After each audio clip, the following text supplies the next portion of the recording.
Sylhet city কর্পোরেশনের নবনির্বাচিত পরিষদের প্রথম সভা চলাকালে অসুস্থ হয়ে হাসপাতালে ভর্তি হয়েছিলেন মেয়র আনোয়ারুজ্জামান চৌধুরী। মেয়রের অসুস্থতাজনিত কারণে মুলতবি করা হয়েছিল কর্পোরেশনের সভা, কিন্তু 2.5 ঘন্টা চিকিৎসা নিয়ে হাসপাতাল ছেড়ে ফের নগর ভবনে ফেরেন মেয়র আনোয়ারুজ্জামান। শুরু করেন মুলতবি সভা। মেয়রের দায়িত্বের প্রতি এই একাগ্রতা দেখে রীতিমতো বিস্মিত হয়েছেন খোদ কাউন্সিলররা। হাসপাতাল থেকে নগর ভবনে ফিরে মুলতবি সভা শুরুর তথ্য নিশ্চিত করেছেন সিলেট সিটি কর্পোরেশনের কাউন্সিলর রেজওয়ান আহমেদ। কাউন্সিলর রেজওয়ান আহমেদ জানান, সোমবার সকাল 11টায় কর্পোরেশনের নতুন পরিষদের প্রথম সভা শুরু হয়। সভা চলাকালে বেলা 1:15টার দিকে মেয়র আনোয়ারুজ্জামান চৌধুরী অসুস্থতা বোধ করেন।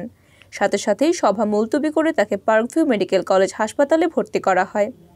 প্রথমে তাকে হাসপাতালের নিবিড় পরিচর্যা কেন্দ্রে ও পরে কেবিনে স্থানান্তর করা হয়।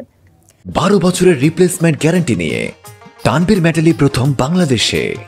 তানভীর মেটালের স্মার্ট পণ্য ব্যবহার করুন, স্মার্ট হন। মেডিসিন বিশেষজ্ঞ শিশির বসাকের তত্ত্বাবধানে তাকে চিকিৎসা দেওয়া হয়। কাউন্সিলর রেজওয়ান আহমেদ আরও জানান, মেয়র কিছুটা সুস্থ বোধ করায় প্রাথমিক চিকিৎসা নিয়ে বিকেলে 3:30টার দিকে হাসপাতাল ত্যাগ করে নগর ভবনে ফেরেন। দুপুরে মুলতবি হওয়া সভা পুনরায় শুরুর উদ্যোগ নেন মেয়র। আজকের প্রথম সভায় মেয়র প্যানেল নির্বাচনেরও কথা রয়েছে।